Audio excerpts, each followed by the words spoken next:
بسم اللہ الرحمن الرحیم ومن لم يستطع منكم طولا أن ينكح المحصنات المؤمنات فمما ملكت أيمانكم من فتياتكم المؤمنات والله أعلم بإيمانكم بعضكم من بعض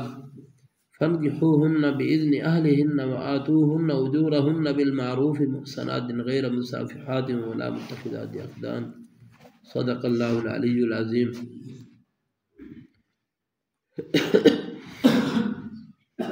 یہ آیت مبارکہ اس میں کچھ مسائل کا تذکرہ ہے، لیکن موجودہ حالات میں یہ مسائل نہیں ہیں۔ سابقہ ادوار میں اس قسم کے مسائل پیش آتے تھے، رسول اللہ صلی اللہ علیہ وسلم کے زمانے میں بھی تھا، باقی کچھ نہ کچھ وضاحت ہم نے اس کی کر دی ہے، اس لیے مزید وضاحت کی ضرورت نہیں ہے، ترجمے سے بات سمجھتے جائیں، اگر کوئی بات سمجھ نہیں آئے گی تو پھر اس کو ساتھ ذکر کر دیں گے۔ وَمَن لَّمْ يَسْتَطِعْ مِنكُمْ، اور وہ شخص جو تم میں سے نا طاقت رکھتا ہو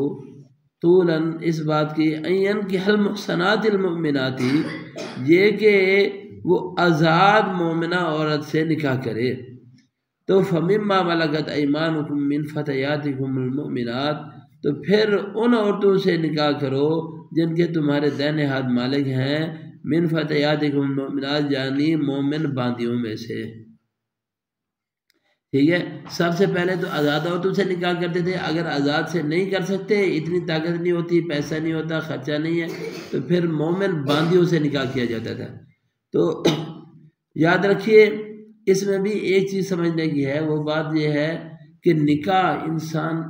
ہمارے معاشرے میں یہ ہوتا ہے جب تک ہم مکان نہیں بناتے، جب تک ہماری یہ اوپر والی ضروریات پوری نہیں ہوتی، تب تک نکاح نہیں کرتے، شادی نہیں کرتے۔ حالانکہ شریعت میں یہ مسئلہ ہے کہ یاد رکھو بعض احوال میں نکاح فرض ہو جاتا ہے، بعض احوال میں نکاح واجب رہتا ہے، بعض احوال میں نکاح سنت ہوتا ہے۔ فرض ہونے کا مطلب یہ ہے کہ اگر ان احوال میں نکاح نہیں کرو گے تو تمہارے اوپر والدین کے اوپر بھی گناہ ہوتا ہے، ٹھیک ہے، اور اسی طرح اس لڑکے کے اوپر بھی گناہ ہوتا ہے نکاح نہ کرنے کی وجہ سے، چاہے جائے کہ وہ غلط کام نہ کرے، چاہے جائے زنا نہ کرے، پھر بھی یہ کب ہوتا ہے جب انسان کے اوپر 100% 100% یہ اندیشہ ہو کہ اب میں زنا سے نہیں بچ سکوں گا، کیفیت یہ ہو جائے کہ اب میں کسی صورت نہیں بچ سکتا زنا سے، تو اس صورت میں اس کا نکاح کرنا فرض کے درجے میں ہوتا ہے، ہر حال میں نکاح کرنا چاہیے۔ اگر نہیں نکاح کرتے تو والدین یہ اس کی زد میں آ جاتے ہیں۔ بہت دفعہ ایسے ہوتا ہے کہ ہم یہ والدین سے اکثر یہ شکایات سنتے ہیں کہ وہ کہتے ہیں کہ ہم بڑے پریشان ہیں، بیمار ہیں، حالات بہت خراب ہیں، اور اس کا سبب اگر پیچھے دیکھا جائے نا تو ان سے پوچھا جائے نا، ہاں بھی تمہاری اولاد کیسی ہے، تمہاری اولاد بچے یا بچیاں دونوں میں سے کوئی بالغ ہیں، ٹھیک ہے، شادی کے قابل ہیں، کبھی تم نے ان کے بارے میں سوچا ہے نہیں سوچا؟ یہ بہت سارے ایسے اسباب ہوتے ہیں، ان عوامل کے پیش نظر انسان کے اوپر پریشانیاں آ رہی ہوتی ہیں، مصیبتیں آ رہی ہوتی ہیں، اور انسان ان کے بارے میں غور و فکر نہیں کرتا۔ اس لیے ضروری ہے آج کل کے ہمارے جس طرح کے ہم احوال میں اسلامی نقطہ نظر کے لحاظ سے بہت پیچھے جا رہے ہیں، تو بچیوں کے نکاح شادیاں بہت قریب ٹائم میں کر دینی چاہیے، ورنہ بہت زیادہ چانسز ہوتے ہیں غلط راستہ اختیار کرنے کے۔ بہرحال فرمایا اس صورت میں اگر آزاد عورتوں سے نکاح نہیں کر سکتے تو پھر باندیوں سے نکاح کرو۔ واللہ عالم بایمانکم، اللہ رب العزت تمہارے ایمان کو خوب جانتے ہیں، بعضکم من بعض، تمہارا بعض سے ہے، یعنی تم سب برابر ہو۔ یہ بات ہے، باندیاں ہیں، آزاد عورتیں ہیں یا باندیاں ہیں، تم آزاد ہو یا غلام ہو، ان میں مسلمان اگر ہو تو پھر اللہ رب العزت کے ہاں اعمال کا ہوتا ہے کہ اعمال کس کے ہیں زیادہ، ٹھیک ہے، ایمان کس کا زیادہ مضبوط ہے، یہ اللہ کے ہاں ہوتا ہے۔ یہ نہیں ہے یہ آزاد ہے یا باندی ہے،